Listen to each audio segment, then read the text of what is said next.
Well, good morning, good. Shabbat Shalom, everybody. Thank you, friends. I'm a little later than usual in getting this show posted, but I try my best. Anyhow, I'd like to thank you all for your comments.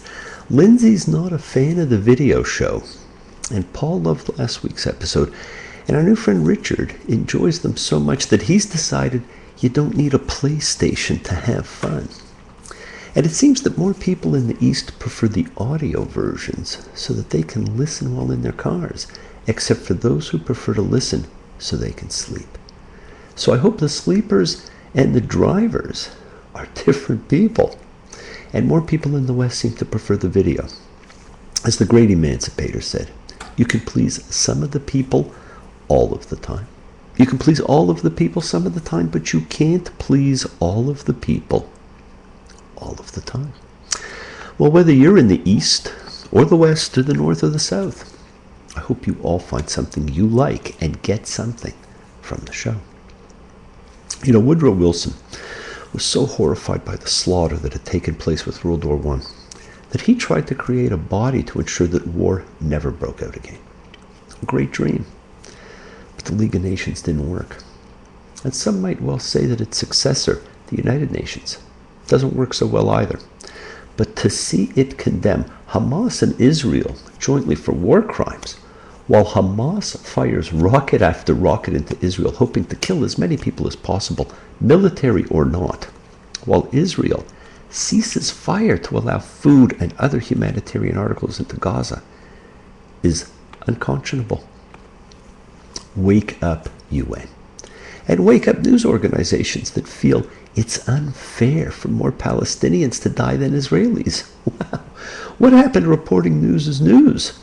As Joe Friday would say, just the facts, man. What have we become?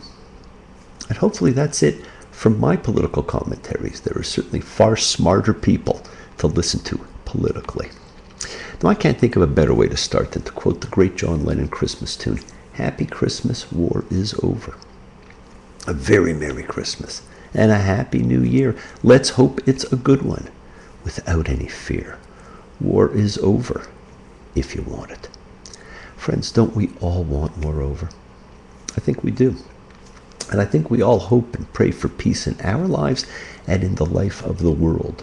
And as we take a look at the Parsha, which I mentioned before, usually is read in conjunction with last week's Maseh, Travels, the Parsha that calls for war, and which marks the end of Numbers and the end of the line.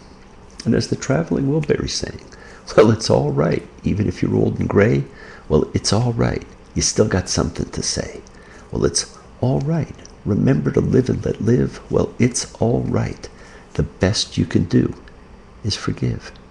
Never forget to forgive. Forgiveness, friends. That is the great emancipator. Friends, the conquest of the Promised Land is about to begin. This is a Back to the Future Torah portion.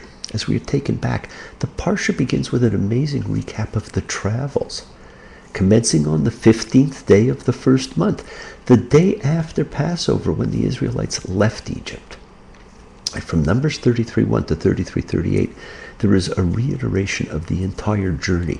If you had an ancient map and knew the place names, some of which have changed over time, you could trace the route. And many tried to. But it doesn't tell you the length of time of the stays. But in 33:38, we are told Aaron died. So we know when we are. We're in the 40th year. And we are told the date of his death, the first of the 5th month, which would be the first of Av. And remember, we count months from Nisan, not from Tishrei. That is from spring, not from fall. And probably the biggest surprise is the central stop at Mount Sinai, the one that took so long and meant so much, the site of the great Epiphany, and perhaps the truest identity-forming event in human history, the one that ripples through time so that each of our souls feels it was there, is not actually mentioned. Only a stay in the wilderness of Sinai is. The people are now ready to cross the Jordan. God tells them to take the land and destroy all molten gods. And remember, friends, since the golden calf episode, this proviso on molten images was added. It was not part of the original Decalogue. And they are to destroy the high places, that is the temples. And perhaps, in a foreshadowing prediction, they are to kill everyone, which of course they did not do, and which will never be a part of our genetic makeup. Or whoever is left will be a thorn in their side. And God proceeds to set the boundaries of what the new state will be, and in so doing, he keeps referring to the tribes and their leaders. You see, from the wilderness period through the period of the judges, through the period of the kings, there is never one individual political authority. There are always tribal chiefs, priests, judges, and councils, a series of checks and balances. At no time is absolute power granted to any one individual. Not now for Moses, or later for David. This was a nation designed not to be ruled by one individual. We learn about the planned allocation of land and how the priestly tribe, the Levites, got assigned 48 towns, 4 per tribe. And this is the first thing I really want to talk about tonight, 6 of which are asylum towns, 3 on each side of the Jordan, Levitical towns of refuge. The concept of the asylum towns are an interesting one, and one which had been seen in ancient Mesopotamia and in ancient Egypt, and which took the form under the Catholic Church as the church being the place of sanctuary, where you could seek safety and asylum. These asylum towns were for the manslayer to flee to. You see, friends, in ancient Hebrew, the same word, rotsea, was used for both intentional murder and for someone who was committed manslaughter. And it was differentiated by the context of the sentence. And these refuge towns allowed the perpetrator to be protected from an avenger or family member attempting to get revenge. And it was designed to guarantee time for a trial. And what we are told in Numbers 35:15, these 6 cities shall be a refuge for the children of Israel and for the alien and for the visitor among them, for anyone who strikes a life by mistake to flee there. Notice the term by mistake. And again, we are reminded, friends, there is one law for all, for resident and for alien stranger. Everyone is equal in the eyes of God. So why do we as a species keep ignoring that? And there is the great law that governs the universe. Images of broken light which dance before me like a million eyes, they call me on and on across the universe. Even though we tend to forget it, it is the law of love. And an ancient diagram gave us a fantastic clue to this.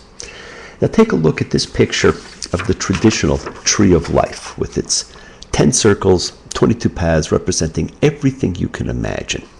A synopsis of everything that's happened in the universe from the beginning, all in one picture.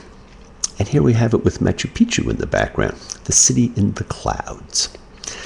It seemed like a great background for the picture. Thank you, Ellen, for letting us celebrate your birthday in such a heavenly place.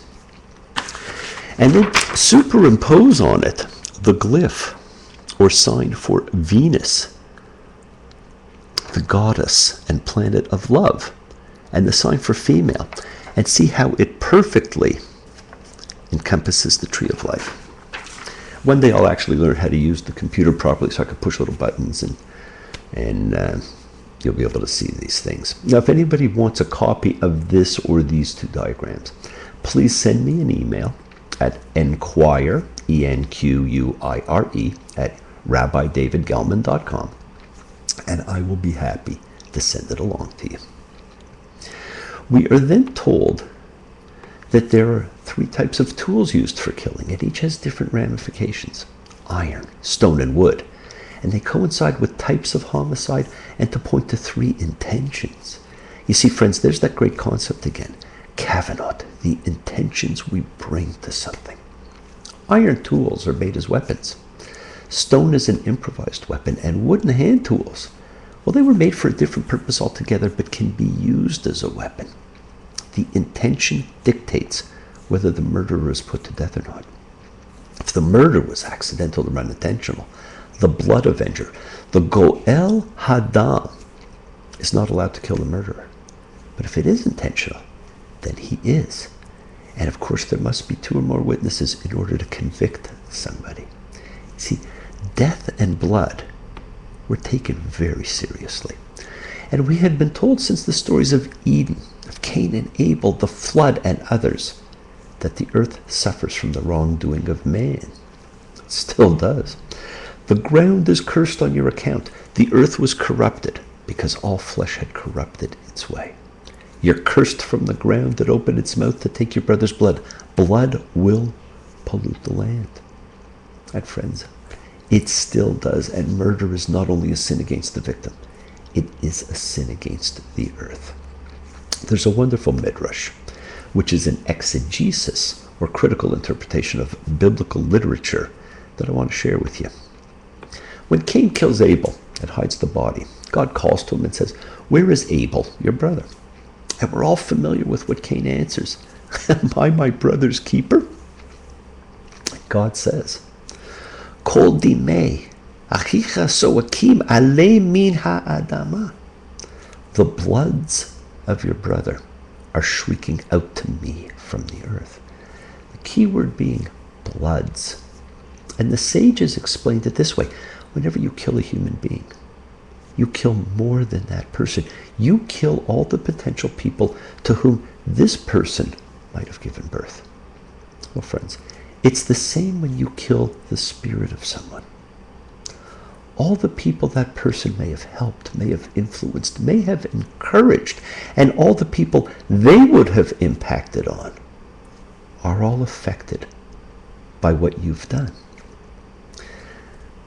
How often do you wish that you could have had refuge in your life, shelter from the storm? Whether 'tis nobler in the mind to suffer the slings and arrows of outrageous fortune or to take arms against a sea of troubles. We all encounter seas of troubles at times. Do you wish you ever had a chance at refuge or sanctuary?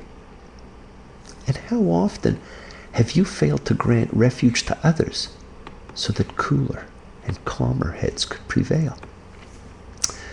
We often stand at a table of broken dreams and conditions of our lives that we think are ruined, but we can put them back together. They may not be perfect, but they are the parts and paths that represent us, represent who we were, who we are, and who we will still be.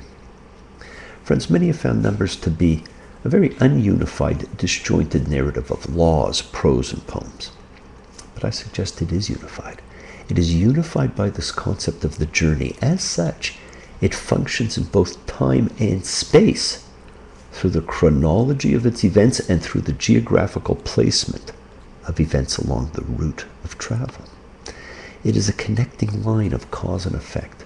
So you can read individual stories or see them as a meaningful series of events. And in many ways, its episodes are more related than those in other great works, like the Odyssey or the Epic of Gilgamesh. From its beginning, with the story of preparation for the journey, to the end of the journey when they've arrived, with a leader, priestly establishment, a constitution, and a system of land distribution, the journey was the actual unifying line of the people. Now, the other thing I want to mention, friends, is the great lessons in Numbers that are so often bypassed. We have seen glimpses of it before. The method of divine response is that God addresses what's in the person's heart rather than what the person says. We saw it actually like hinted at in Exodus. What's in your heart? Are your thoughts and feelings balanced and unified when you talk to God or pray or ask for guidance? Are the answers you get addressing something you did not think you were asking? Friends, the people with a slave mentality were refused entry into the promised land. They showed themselves to be fearful and ungrateful and unprepared for the responsibility that freedom brings. Are you keeping yourself from entering your promised land? You see, the people take a longer route than necessary out of fear. Are you taking a longer route than necessary to get to your destination, to your promised land? The people were subject to manipulation and deception, as we've seen in the rebellions of Korah, of Dathan, of the incessant grumbling and complaints over effort and challenges. And we still can fall prey to the sway of promises. As Bob Dylan put it so brilliantly in Man of Peace, he's a great humanitarian. He's a great philanthropist. He knows just where to touch you, honey, and how you like to be kissed. He'll put both his arms around you. You can feel the tender touch of the beast. You know that sometimes Satan comes as a man of peace. These are the warnings and lessons of fear. We have seen them all the way along the Torah, but never more poignant than in Numbers. The cosmic and the historical are bound inexorably together. And take note of something else, my friends. Throughout this Parsha and the entire book of Numbers, we are confronted by the phrase, by the word of the Lord. Literally, of course, it is by the mouth of the Lord. An adumbration or foreshadowing of the theology of legal interpretation, which will provide the basis for the Talmud, and which will make every rabbinic ruling halakha leMoshe miSinai, a law according to Moses from Sinai.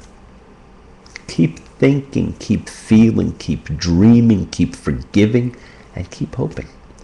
As what was probably the first Beatle political song said, do what you want to do and go where you're going to. Think for yourself, because I won't be there with you. Great to see you all again. Love you all. There go the dogs. Great to be here. Be well, be happy, be healthy, be blessed. I look forward to seeing you next week. Shabbat Shalom. Be well.